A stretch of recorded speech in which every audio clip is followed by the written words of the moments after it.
Shocking, ridiculous, suspicious, and fun. Welcome to the Perfect Liars Club. You'll hear 4 stories, 3 of them true. But one of the suspects is lying to you. Question and point the finger, laugh out loud. If you catch the liar, you can brag and be proud. L-I-A-R, Perfect Liars Club. Shocking, ridiculous.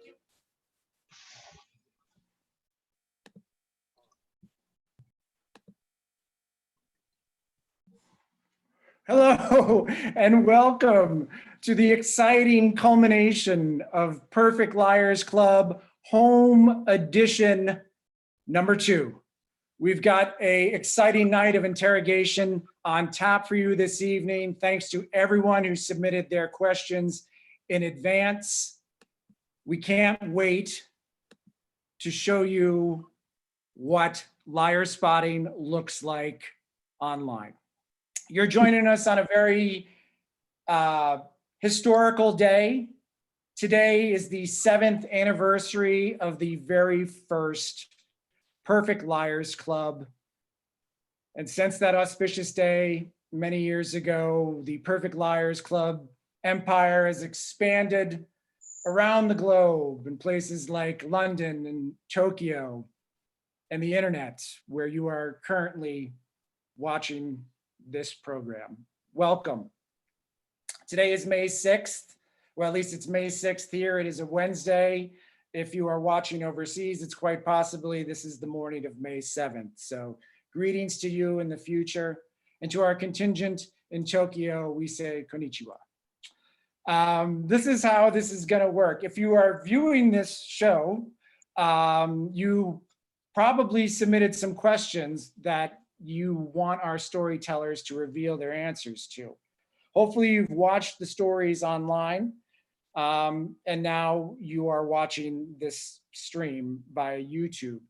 If you're watching this stream on the Perfect Liars Club website, I want to let you in on a little secret.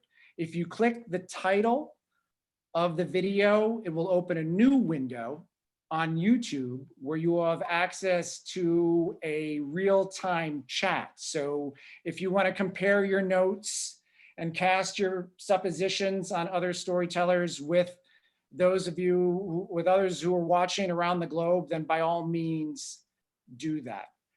We've had questions submitted from far off lands like Annandale and Alexandria and Arlington. But we also had people submit questions from places like Pittsburgh and Minneapolis, and yes, that contingent in Tokyo. Thank you, Bron. We appreciate all those questions that you submitted. Following along on the YouTube chat is none other than my Perfect Liars Club partner in crime, who's sheltering in place in an undisclosed location in the heartland of America, but she's here with us tonight. Ladies and gentlemen, give a virtual round of applause for Kara Foran. Hi. Kara, how are you? I'm okay. How are you? I'm well. It's good to see your face. You too. Happy anniversary. Happy anniversary. Boy, I was in that first show. I know. People thought I was a liar. I was not the liar that night. Or any night, my God. Well, some nights I've been the liar, but here we are. We've got a great show lined up. We had a cast of first-time storytellers at Perfect Liars Club, courtesy of our partnership with Washington Improv Theater. I worked with them on their stories. The stories were great. If you watch them, you know we had over 300 views of those stories, and they're all fascinating, and frankly, they're all quite suspicious. So what do you say we meet the crop of storytellers that you're going to interrogate this evening? We'll do it in the order in which they told their stories.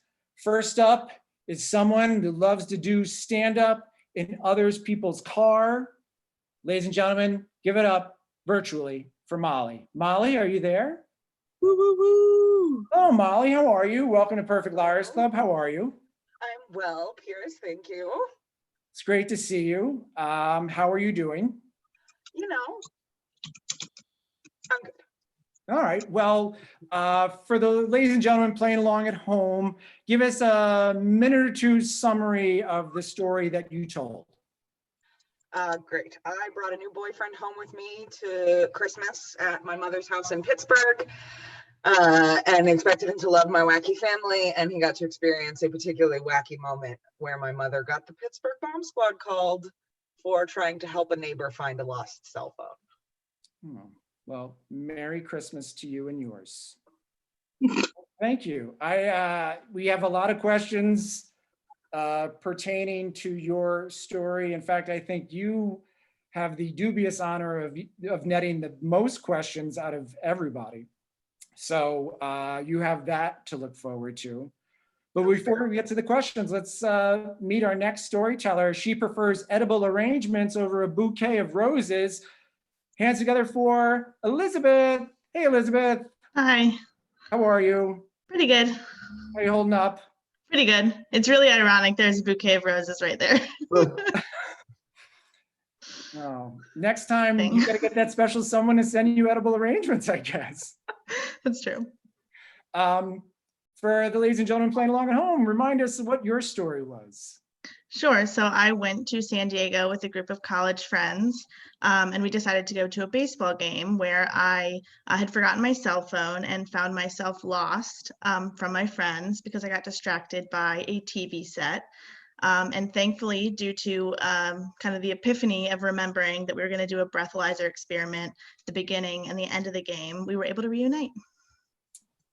Ah, well, interesting and quite suspicious, if you ask me. But nonetheless, let's meet our next storyteller of the night. He desperately craves attention, so he's come to the right place. Put your hands together for Slim. Slim, join us, won't you? Slim, how are you? I'm fantastic, all things considered, safe and healthy. Great. Do you have a large tumbler of water nearby? I never go far. At least 33 ounces of water. Wonderful. Well, remind all of us what your story was about. So apropos, I drink a lot of water. I was at a company conference, went to the restroom as I do often because I drink so much water, went to wash my hands after using the restroom, and the faucet splashed the front of my pants. It looked like maybe something else happened. Caused me to spiral into a maniacal plan to make sure nobody thought I pissed myself, and plan went off without a hitch. Well, Slim, I have to say, you know, for those people who visited the website, we did have a straw poll, which has no bearing on the final outcome of this, but people deemed your story the most suspicious of the lot. Do you have anything to say about that? Well, I can only say that I trust myself. I believe in me. All right, well, that's a great place to start. And words to live by, ladies and gentlemen, playing along at home. Last but not least, he earned the nickname Big D in college and grad school. He had to put that in. Put your hands together for Diego. Diego, are you there? Hello, Diego. I'm here, but it says that I can't start the video because the host has stopped it. Oh, who's the host? That guy.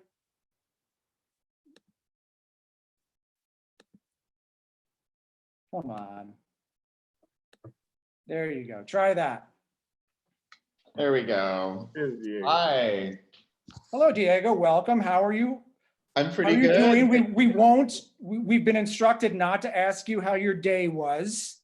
It was but- not that great, but nothing terrible happened. Just stressful. Work stress. Yeah, that's the best we can ask for. How was your day? Nothing terrible happened. Yeah. Well, great. I'm glad nothing terrible happened to you today. And I'm glad you're here with us. Remind too. everyone what your story was about. So I told a story about a time when I lived in Chicago and I was the translator at a gay men's leather competition for a Swedish contestant from Sweden. I was like, A Swedish contestant from Sweden. What are the odds? I just wanted to emphasize that for everybody there, in case it was Well, unclear. Well, thank you, Diego, for clarifying that. And thanks to all the storytellers for their great stories. And thank you, I'll say this before I forget it later, for our partnership with Washington Improv Theater for doing this for the second time around. Great relationship with them and a great center of arts and culture here in Washington, DC that many years ago I took classes with, and I believe Kara took classes with as well. So great to see them still around and surviving and thriving. And Washington Improv Theater, in addition to our home editions, provides tons of talent to our live show, which we hope will be back someday. But until then, what do you say? Should we get to the questions, ladies and gentlemen? Are you guys ready? Storytellers, are you ready? Is that a yes? Yes, Yep. we are ready. All right, we're gonna get you guys warmed up here with some lowball questions out of the gate.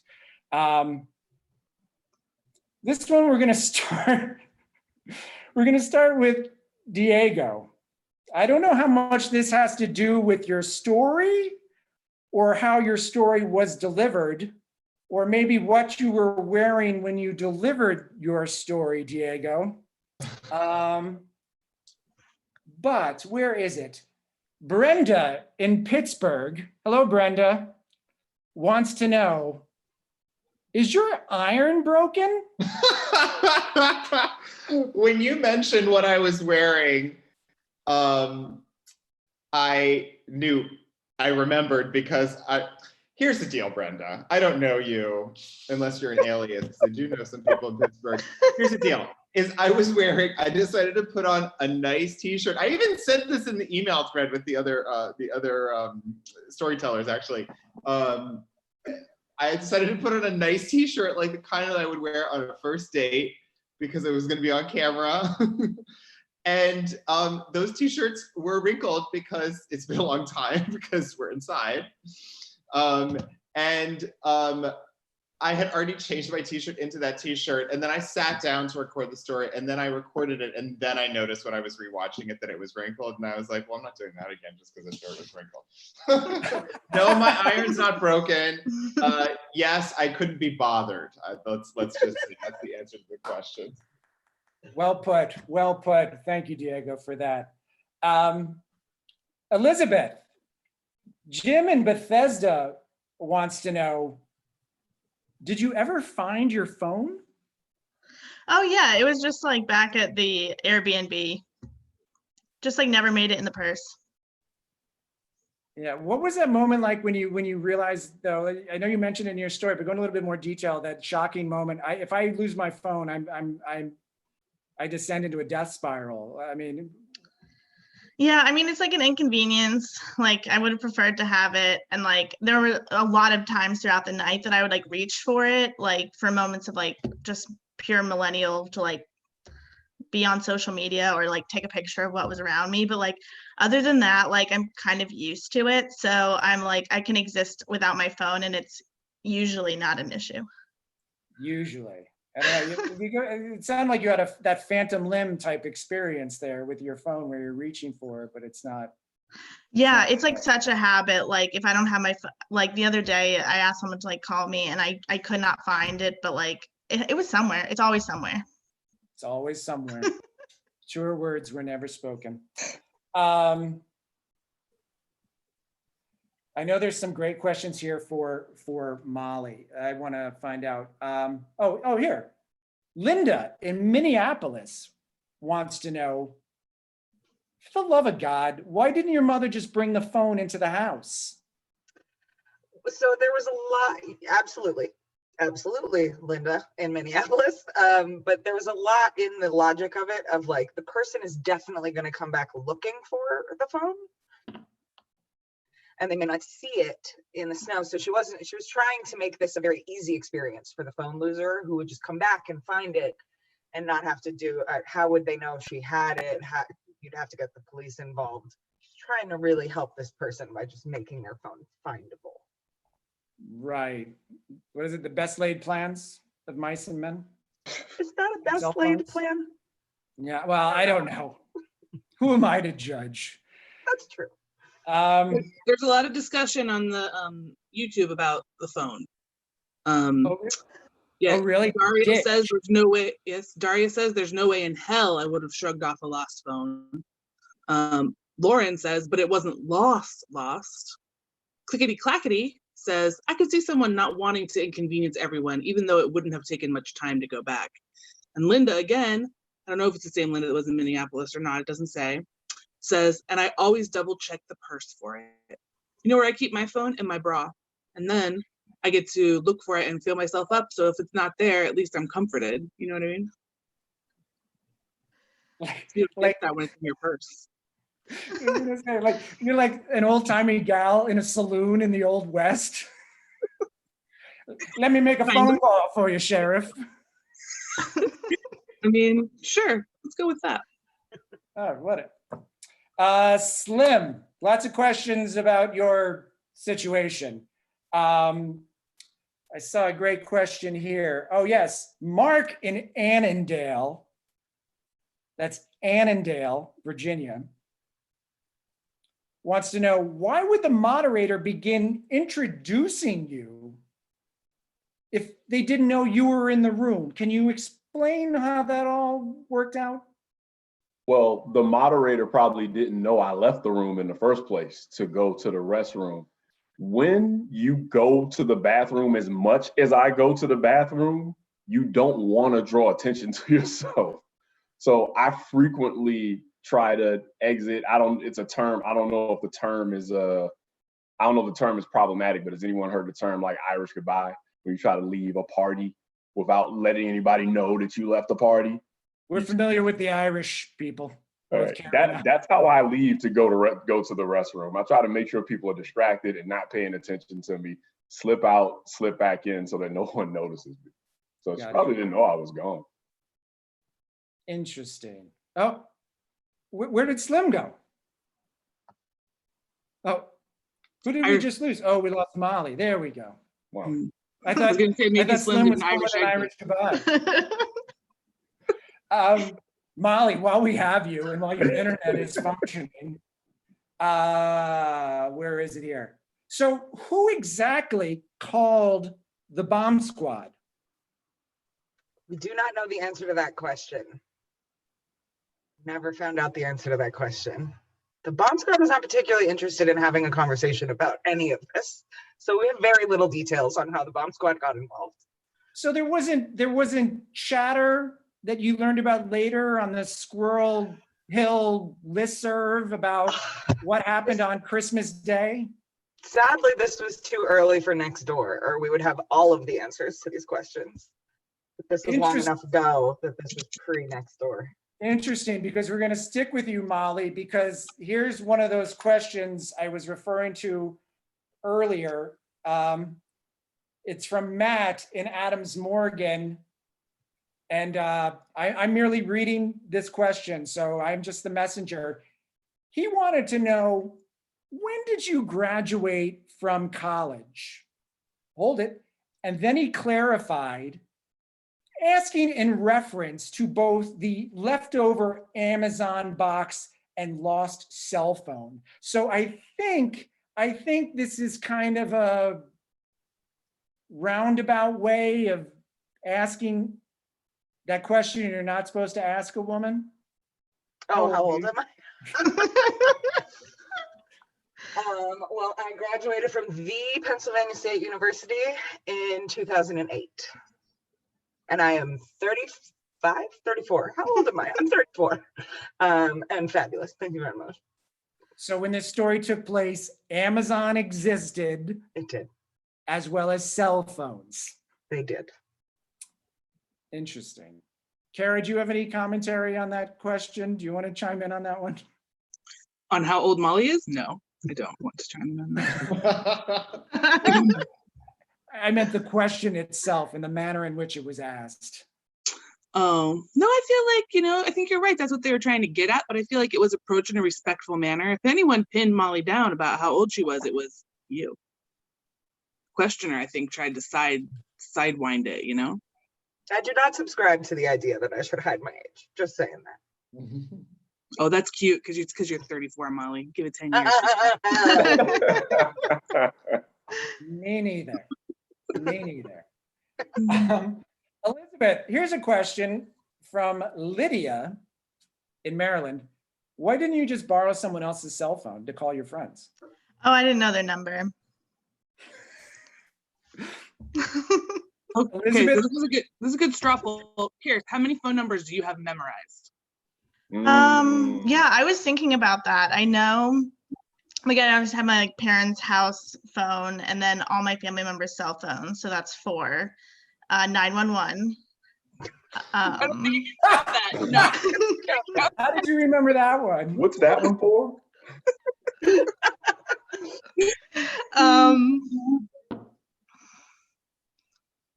I think that's it. Oh, my own. I could have called my phone, but that wouldn't have been that helpful. But yeah, I've never really, I guess, memorized a phone number. I think I knew them when I was in middle school. I can remember having to remember my friends' house phones. But yeah, I feel like once I got a cell phone, I was like, oh, the information will be there. Yeah, the only phone numbers I remember are the phone numbers I put to memory when I was in high school or college. So if I was in your situation, I would just call my high school best friend's mom and then try and solve the problem that way. I don't know. Yeah. We have a YouTube. I'm sorry. I was just gonna say my girlfriend repeatedly gives me a hard time because I cannot remember her cell phone number. I'll do for you what I did for Avery, and I'll make up a song to teach it to you. That's how I had her memorize my phone number. We have someone in the YouTube chat who says they were arrested and didn't even know their parents' numbers. Wow. So wow. That's actually a good reason to memorize your parents' numbers, or in your case, your girlfriend's, because I don't think your parents could help you if you got arrested. Are they watching this stream from jail? Unclear. Someone else doesn't even know their own son's phone number. Wow. Someone says, why would she know her friends' numbers? What is this, 1997? Which is rude because I was definitely a functioning adult in 1997. Yeah, and not to be old guy, but 1997 is one of the greatest years in the history of everything. So why? Don't hate on 97. A lot of great music was released in 97. Yes. On 8-track. Kara forehand. Moving on, Diego, we have a question for you from Barbara in Fairfax, the far off magical land of Fairfax. How do you say what time is dinner in Swedish? Oh, here we go. What time is dinner? Hur är det att vi äter middag? Can anyone verify whether or not that is the accurate way to say what time is dinner? The funny thing about Swedish is that the word for dinner is middag, which is spelled M-I-D-D-A-G, which is kind of a cognate for midday. But I remember being confused by that when I learned Swedish. I'm like, midday, but it's dinner. It's like 6, 7 p.m. What's wrong with you? I remember thinking that. Well, here's a follow-up from Barbara, and it pertains to dinner in Sweden. Do they actually eat Swedish meatballs in Sweden? They do eat Swedish meatballs, and they are ones that most of us have probably only had at IKEA. They taste like that, and they eat them. They eat them, and they'll eat. They'll eat like some meatballs with the Swedish meatballs have a sauce. It's not a tomato-based sauce, but it's a sauce. And then there's usually like mashed potatoes or boiled potatoes. And then, a vegetable, you can get your green beans or something over there. And that's a very typical Swedish dinner. Now, do they call them Swedish meatballs in Sweden, or are they just meatballs? No, they're called köttbullar, which is how you say meatballs. They're just meatballs. Right. Yeah. Diego, we've got another question. This is actually germane to your story logistically. Why was the Mr. International Leather contestant from Sweden assigned 2 translators? Well, that's a good question. And I have that question too, because if you remember, I'll just remind people of that part of my story is that like, I was, assigned him, or I was asked to be his translator. And then I showed up on the first day, and he was kind of a little standoffish. And I got, kind of like cold shoulder feeling from him. And then I came back the next day and the other guy was just there. And I was like, felt like such a third wheel that I just was like, all right, peace. And I just, left. And I don't know where the other guy came from. I don't know whether he requested another translator or whether this guy just like happened to be at the convention, because this is a convention where like people from all around the world will travel, not just the contestants, but it's called the International Mr. Leather Convention. So I really don't know. It's a big mystery. I have no idea. We could speculate, but it would just be that speculation. Side note, is there an International Mrs. Leather competition? If there is, I am not aware. And if there is, it is not tied to that event, because that is a strictly gay cis male event. At least the last time I attended, which was whenever that story was, 2003, 2004, 2004. Yeah, 2004, let's say that. I don't remember what year I said. Fair enough. Slim, question for you. Did anyone else at the conference mention the troublesome faucet to you?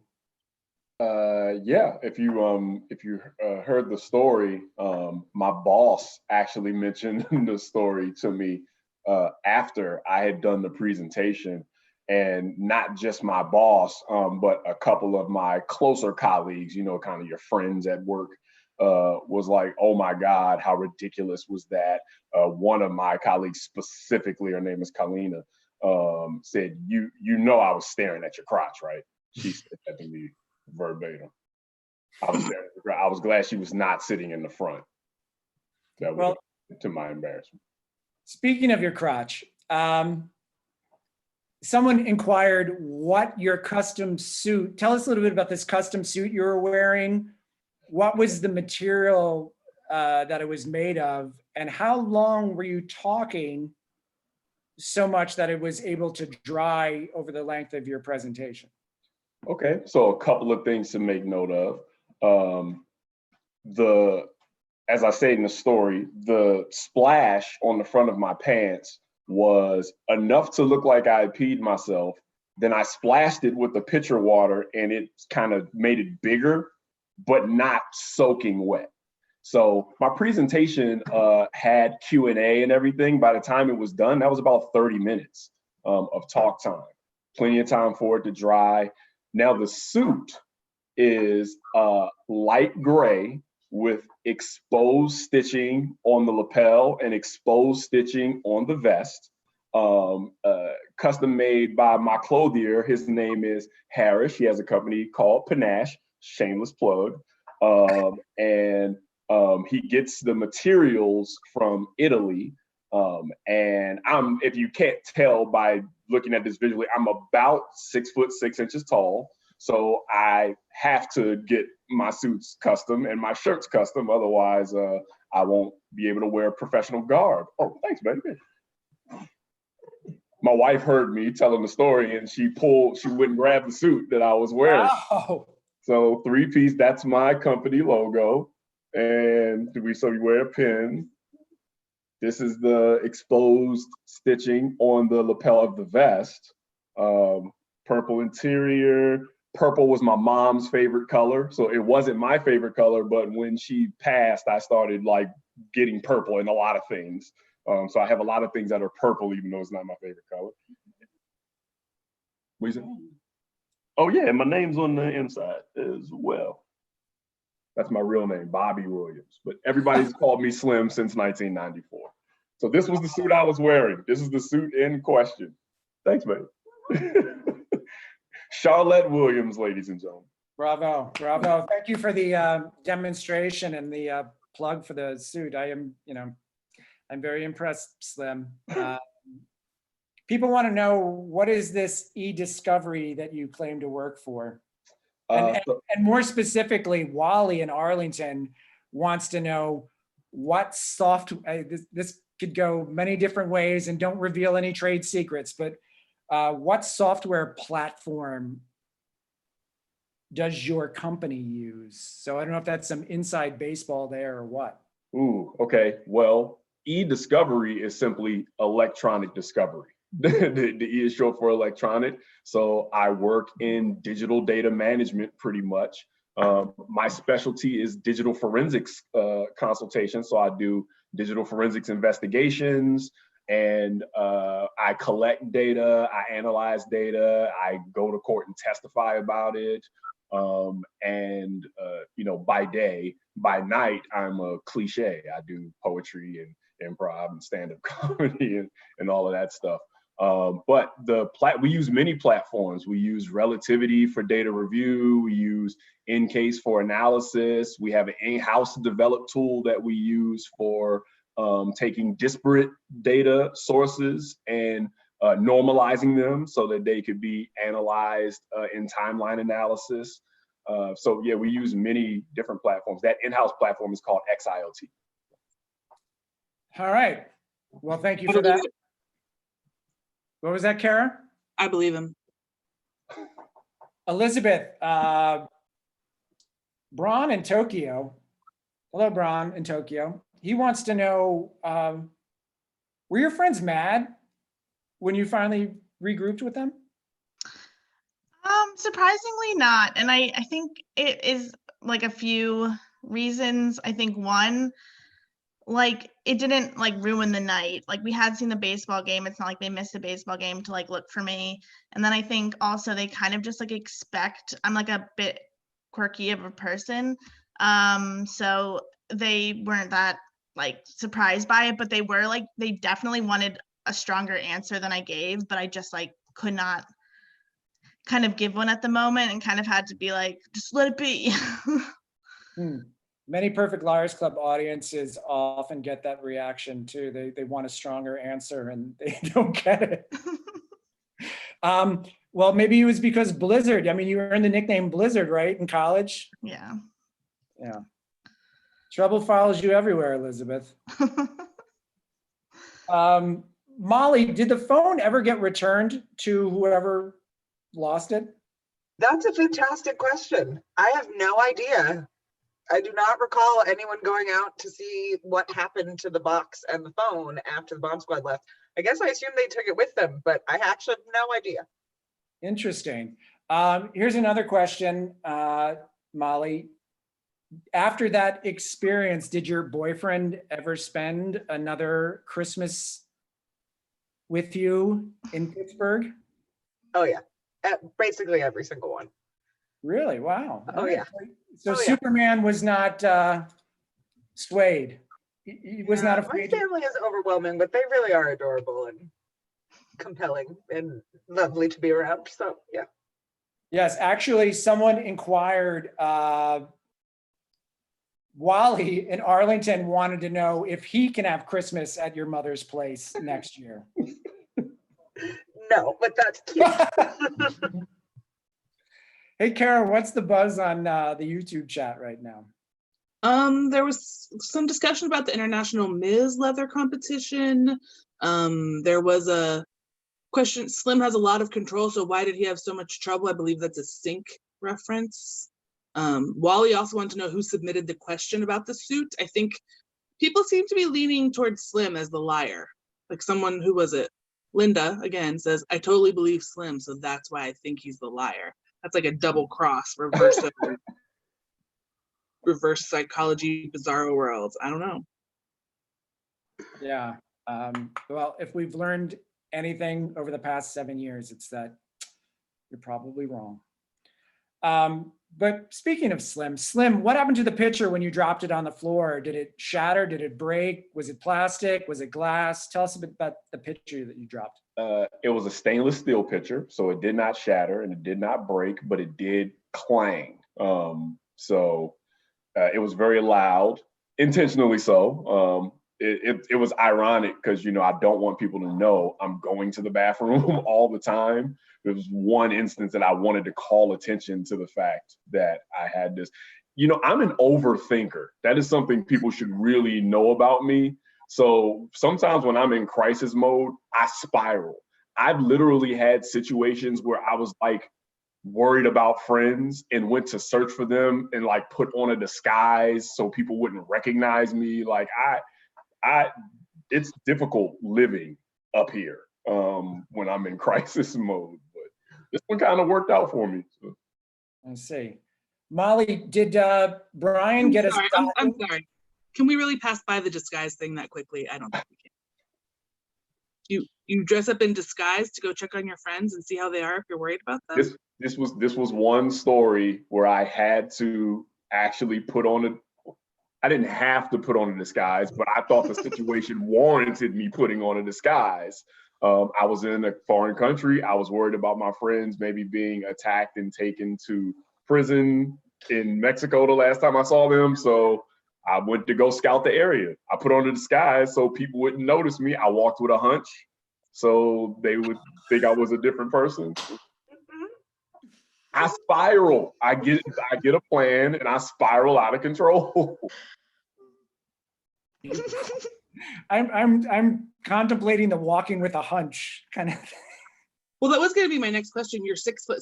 How disguised can you be? Like, Lim, show us walking with a hunch, quick.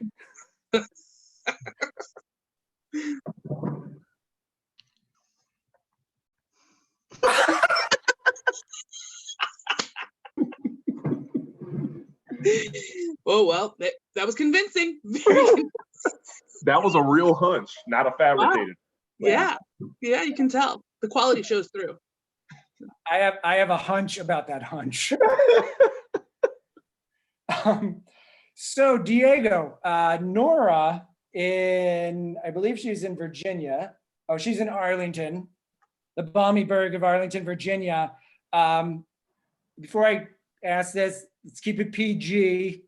Can you go into detail on what puppy play is? Puppy play is that it's like there's two guys and then one of them is the owner and the other one is dressed in a leather puppy costume and is on all fours on a leash and is led around in public crawling on all fours. There's like a mask situation that obscure, and there's like a little, is it called a snout for dogs? It's like, I think it's called a snout, right? Proboscis. And it's I guess a dom sub thing. With a lot of the leather stuff, it's not it's not clear to me how sex is involved. I'm not saying that from a judgmental place, but that is what I have observed puppy play to be. Now, what happens in the bedroom when there's the puppy, I don't know. I have not found myself in that situation yet.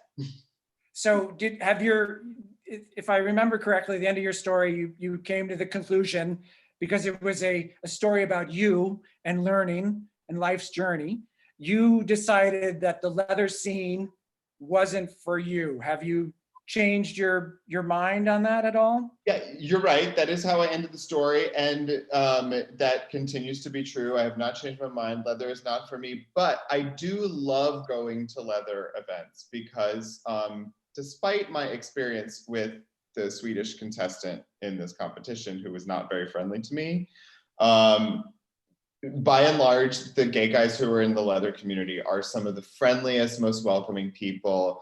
And you'll see like a 350-pound man wearing a leather Speedo, and you'll see like people with physical disabilities in the community, and everyone's just got their bodies out and talking to everybody and having fun. And it doesn't happen a lot in the gay male community, in all sects of the gay male community. So it's really nice that exists. Even though I'm not a part of that community, I've all felt welcome and have enjoyed going to those events.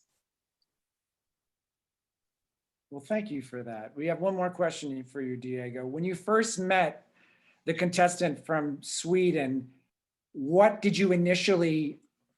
language did you initially approach him in? What did you speak to him? What did you greet him with? English or Swedish or something else?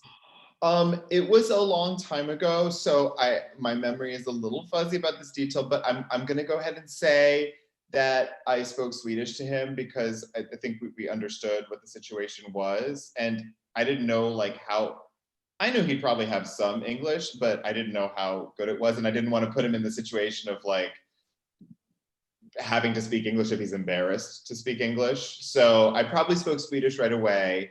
And I was probably pretty nervous because even though I'm pretty good at foreign languages in general, whenever I have to speak them to a native speaker, if it's like a sort of a high stakes situation, I get a little nervous. And I play this game with myself where I'm like, let me see if I can really do it with no accent so they have no idea, which is very difficult. There's very few people who learn foreign languages that can speak them completely passively.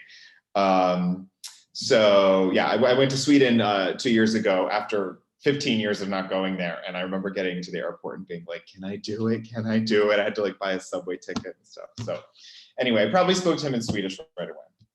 Where did, I'll follow with this too. Where did you, when you initially studied abroad in Sweden, someone wanted to know where in Sweden did you study? At Uppsala University in Uppsala, Sweden. So, you know, if you know where Stockholm is, it's about 45 minutes north from there. It's a small university town, and it's one of the two kind of more prestigious universities in Sweden. All right. Elizabeth, what's the name of the baseball stadium where the Padres play? Oh, well, you know, I'm gonna go with, well, I definitely don't know, so I was just gonna yell bank, honestly. But yeah, I really don't know. Like we really were just like reaching for some San Diego things, and we were like, what do we know is going on tonight? And it was a baseball game, and like the fact I found that stadium was a miracle, and like thanks to the Uber. Well, that's also Wally asked that too. The other question for you was that, so you're moving slowly in this crowd, and then you get separated, and then for all intents and purposes, you're lost. But then all of a sudden, you make a beeline to the sobriety checkpoint, and your friends are there. That someone had a question about the timeline for how long this all took. Can you tell us a little bit more about that? Yeah, so I didn't have my phone, so, and that's how I keep time. I don't have watches because, you know, so I don't know for sure. I do remember like there were at least 3 or 4 laps around like a full stadium. And I think once I started going, so like we were in like really bad seats. So we were like kind of at the back of the crowd, and that's why it like kind of took so long to follow the crowd. And then so then once like people started clearing out, like I was able to like maneuver a lot faster. And then by the time I like beelined for that 10, I mean, people like, I would say 80 to 85% of the people had left the stadium. Like I was actually nervous that like people who were cleaning up or like the security would be like, you really have to like leave the stadium. And then I probably like would be too shy to tell them what happened, and I would just leave and be in a worse situation. But the sobriety checkpoint thing was still there? Yeah, it was, but like they were like, it was like no one was there. So like, I mean, they let us still do the breathalyzer test because like as long as like the park was open, I think they were doing it, but they definitely like were pretty reluctant and kind of like rolled their eyes, and they're like, we don't really need a test for this one, but. Molly, there's some questions about this. You reference it in your story a few times, this grandmother collective of Squirrel Hill. What do you refer to it as? Oh God, the Squirrel Hill Lesbian Grandmothers Assistance League, I believe. Yes. So I guess this person is just trying to clarify what the actual mission of that group is. Are they a group of lesbian grandmothers, or are they lesbians that help grandmothers? Yeah, no, this is why you need like Oxford commas and things like that. modifiers are all, who knows? It's anybody's guess. I think you have to become a lesbian grandmother to know, really. But in my observations, the mission of this organization is to be relentlessly helpful all the time. Is it an actual legitimate organization? No, I was making a funny. Oh, okay. I see. It was a joke. Very funny, Molly. Very funny. So, ladies and gentlemen, we're 45 minutes in. I mean, what's the temperature on the YouTube chat, Kara? Do we think, are all signs pointing to consensus on a certain liar? Do we want to put this to a vote? Does anyone have any dying question they want to submit via chat that we can have asked, or are we ready to go to a vote time? The chat slowed down a little bit. I think they're anxious to get to the vote. All right, well, ladies and gentlemen, a round of applause for our storytellers. Thank you very much for answering all these questions. Don't go anywhere, sit tight, we're gonna make this official. What I need to do is turn on the voting mechanism. So for those of you that are watching along on the Perfect Liars Club website, you're gonna refresh your browser when I say refresh so that you can actually vote in the competition. And if you're watching on YouTube, in a matter of seconds, I am going to post a link where you can vote there as well. Now, much like our democracy, it's one vote per person. So please keep that in mind. So bear with me while I do some technological wizardry. Whoop.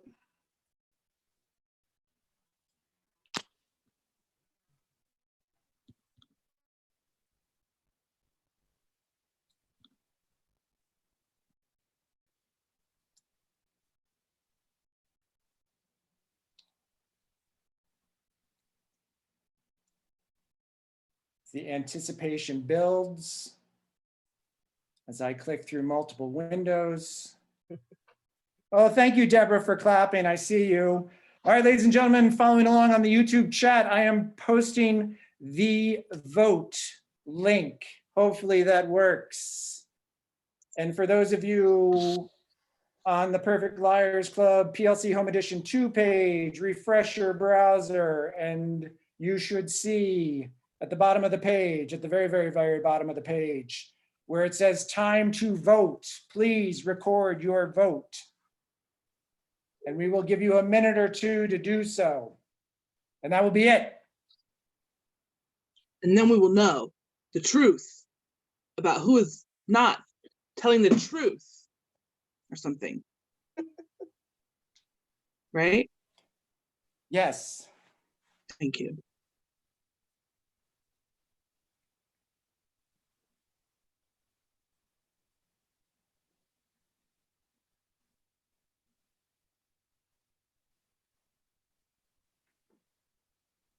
We need a voting song, like I don't know, what would a good voting song be? We're gonna need one from Here, let's try this. Killing in the Name of.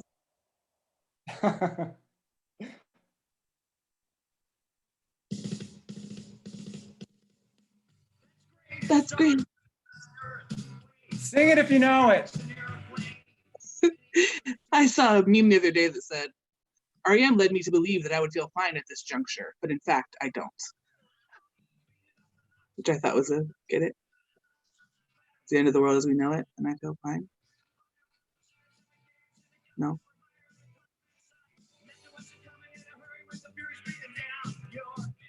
All right, ladies and gentlemen, know you that want to song, wrap up? Kara? You want to wrap What? up? Sorry. Wrap up your votes. We've had about 59 responses so far, so do it now. You've got about 30 seconds. That's great. It starts with an earthquake. Well, I think that's everybody. We only, based on the count I'm seeing on the YouTube. All right. Well, thank you everyone who voted. Wow.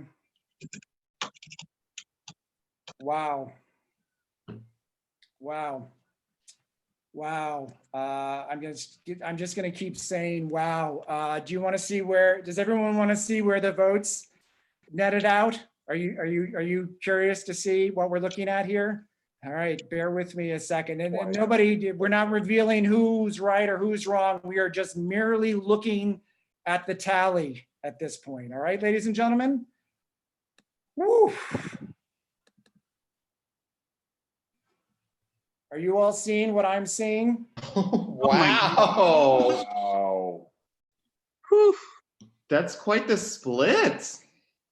Yes, it was a close one, a three-way race there, but according to the votes, 31.1%, that's 31.1% think that Elizabeth is the liar of the night. Wow. Wow, I don't know what to care. What you want to? What's your take on that? Anything? I mean, what's the feel in YouTube Village? You know, I think there's a lot of, I mean, YouTube was really heavily leaning Slim, and then he brought out all this corroborating evidence, and some people seem to think that was actually a bridge too far, right? Like the tall man doth test too much. It convinced me though. I don't think that Slim is lying. Was it the hunch that did it? The hunch was so authentic, you know what I mean? Like he had definitely done that before in Mexico, I could tell. Wow. So, wow. Well, should we put the folks at home out of their misery and reveal who's tonight's liar is? Should we do that? I think we should. I think we should. All right, well, much like our live show, we're gonna do that right after plugs and best wishes from our cast and your host. So we'll do it in the order in which I see you on screen. Elizabeth, anything to say to the fine people at home watching? Any upcoming shows to plug? Any best wishes for Washington Improv Theater? The floor is yours. Yeah, I'd love to plug a show that Washington Improv Theater is doing virtually right now. It's ICDC.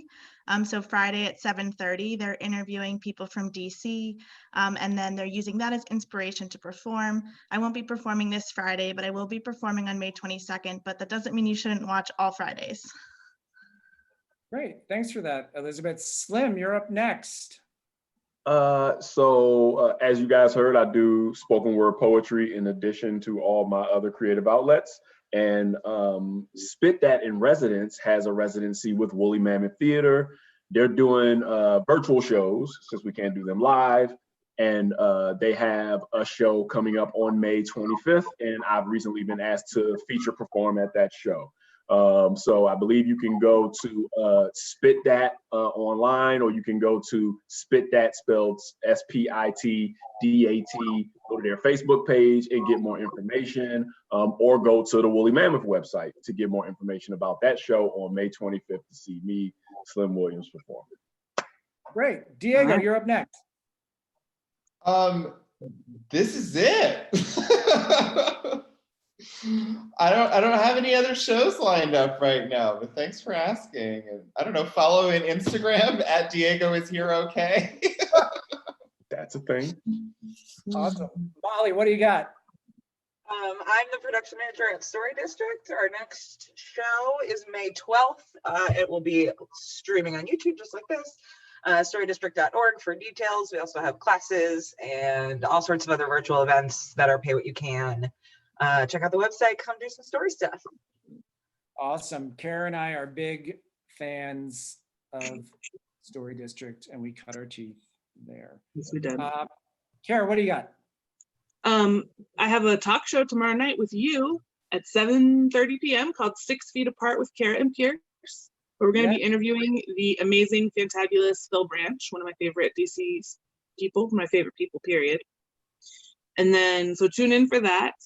It's about an hour. We never have any idea what we're going to do until we start doing it, but it's always, you know, a decently fun amount of time. The YouTube chat is usually pretty lit, so get in on that action. And then I'm also in my first Zoom storytelling show that I'm actually going to be in on Sunday, and it's a show that Taylor Williams, who is a wit alum and DC, former DC resident, is putting on with her Gainesville, Florida storytelling show. And it's called Mom Life.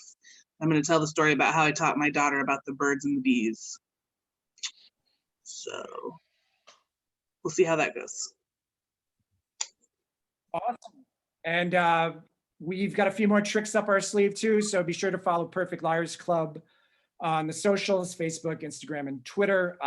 Special shout out to the good people at Washington Improv Theater again for working with us to pull this together. And without further ado, what do you say we reveal who tonight's liar is? If you are watching at home, please do a drum roll.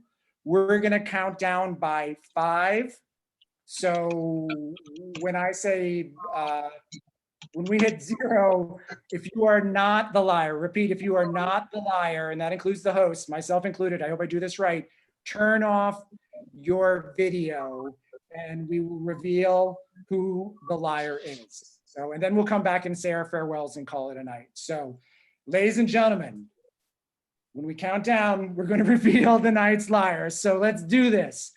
5, 4, 3, 2, 1.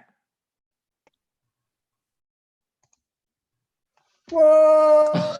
Ah. That's crazy. You Ladies had and the gentlemen. suit. Ladies and gentlemen, wow. Wow. Wow. Wow. Wow. Wow. You just never know how it's going to go. It's like democracy. It's never the person you think it's going to be anymore. You know what I mean? Oh my goodness. Well, the streak continues, ladies and gentlemen. And you guys, you talked yourselves out of this. I just want to remind you of that. You know, follow your heart, follow your gut instinct on these matters of voting. Yeah. I don't know whether to commend you, Slim, or condemn you. I'll say this. I've traditionally been a terrible liar. I don't lie often, and I try not to. I try to avoid it. But I have learned over time that every good lie has many elements of truth in them, as this one does. So, Well, that's interesting because I just got a glimpse of the chat, and it says Daria is writing, a good lie needs to have supporting truths. Well, Yeah. Daria, you may be onto something. Slim, great job. All our cast, if you want to turn your cameras on and come back on for your final bow, please, by all means, do so.